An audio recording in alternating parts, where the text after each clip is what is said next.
Amici, benvenuti e ben ritrovati sul canale Riparo Fai Te. Oggi sul banco abbiamo nuovamente un mini pimer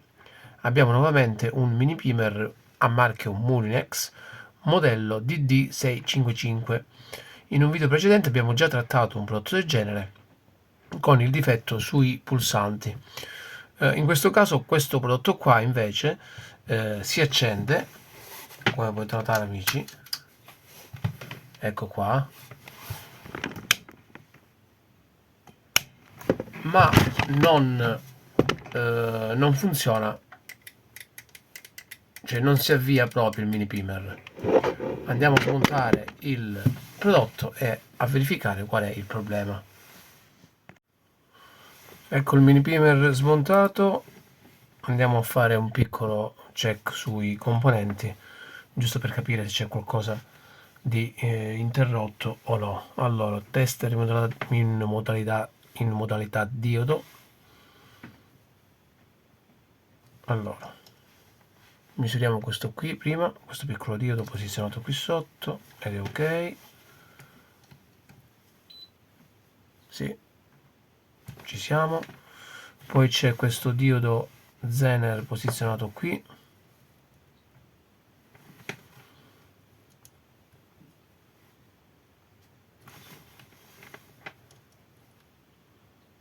che non mi dà nulla. Cambiamo e andiamo in modalità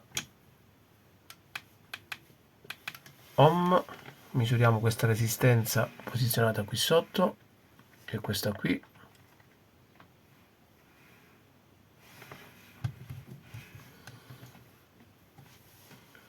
Vediamo da quanto.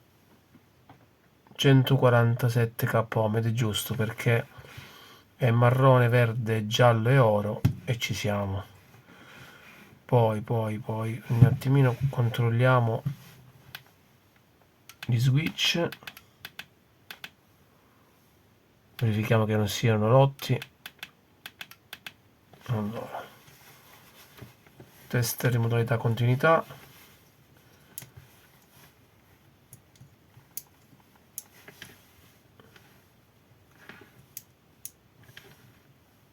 Ok,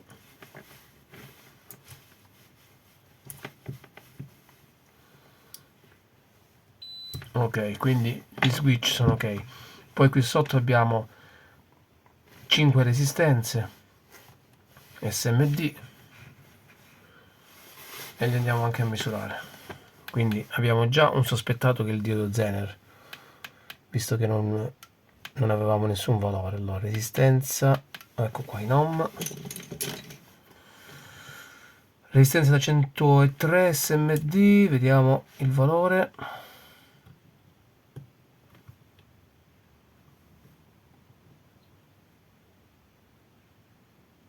Sì, 100 kOhm ci siamo, 9,97 ci siamo. Andiamo su quella da 204, che è questa qui, sono 200 kOhm, ci siamo. Questa qui in parallelo, e ci siamo pure. Quindi queste tre sono ok. Vediamo quest'altra qui, 514,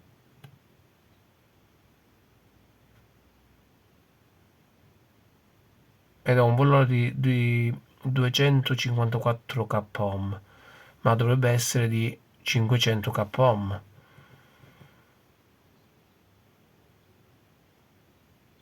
Stessa cosa. Vado a dissaldare una e poi l'altra, e voglio controllare. Prima di fare questo misuriamo questo MOSFET che è qui.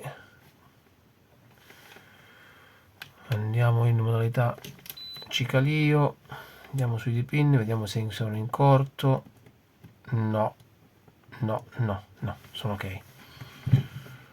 Ok, qui c'è un condensatore e lo andiamo a misurare pure, vediamo se abbiamo corto. No.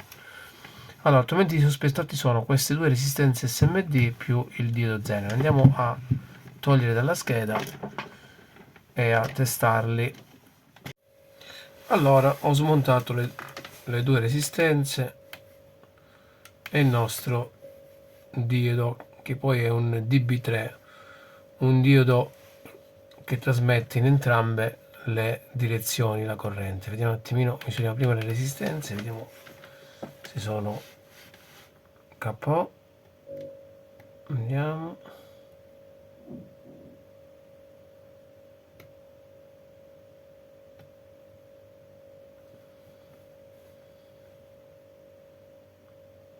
(510), 504 la sigla della resistenza e ci siamo.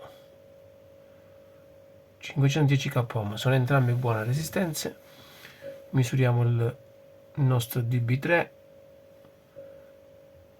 Ok, se come resistenza è superiore allo 0, allora è da buttare, ma questo è un diodo che si attiva dopo i 30 volt, quindi così anche se lo mettiamo in modalità a diodo non riusciamo ad avere un valore. Di solito su queste schede qua, se questo non funziona è perché il diodo in poliestere, che è questo qui,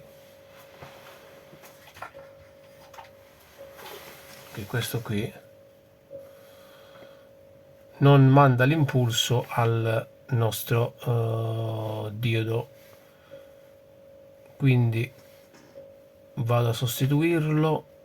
Andrò a sostituire anche questo qua, monterò tutto quanto e facciamo un test, perché il proprietario mi dice che il mini primer si è fermato all'improvviso, quindi funzionava, poi a un certo punto si è fermato. Quindi andrò a controllare questo qui, questo condensatore qua, però prima di montare il tutto testiamo il motore. L'ho collegato a un alimentatore da banco, vediamo. Sì,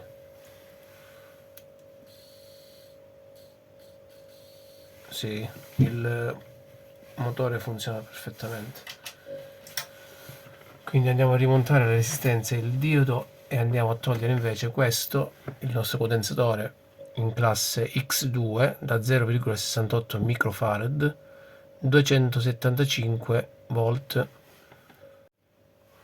Allora, ho messo il nuovo condensatore, questo è il vecchio, ma provandolo il risultato non cambia, quindi si accende la spia sul potenziometro, ma il motore non parte. Ho trovato un DB3, il diodo DB3, lo voglio sostituire lo stesso, vediamo un attimino se riusciamo a capire se è lui o il triac che non si innesca. Vediamo un attimino.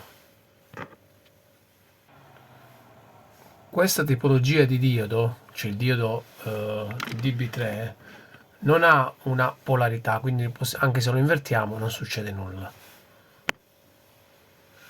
Quindi possiamo tranquillamente invertirlo perché non facciamo danni.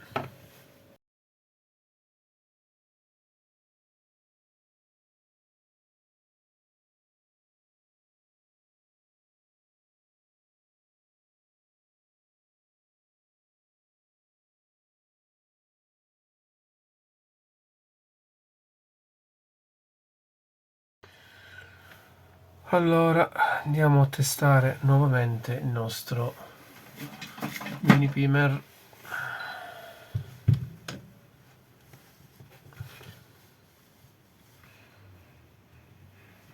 Ecco qua. Se non è il diodo, se non è il DIAC, il problema è sicuramente il triac, che andremo poi nel caso a sostituire. Collego il tutto.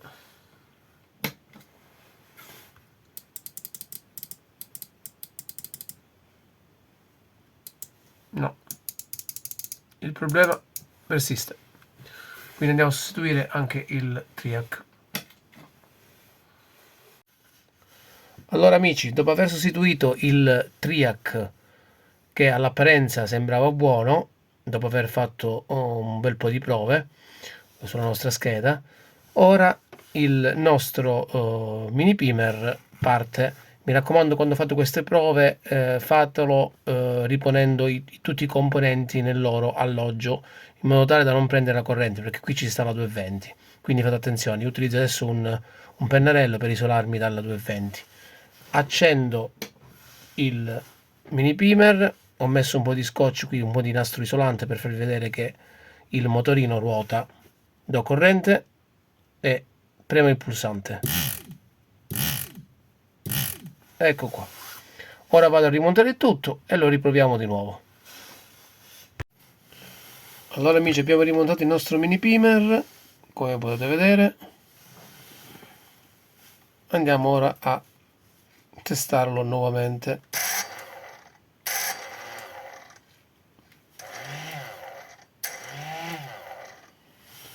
Perfetto, riparazione riuscita con successo.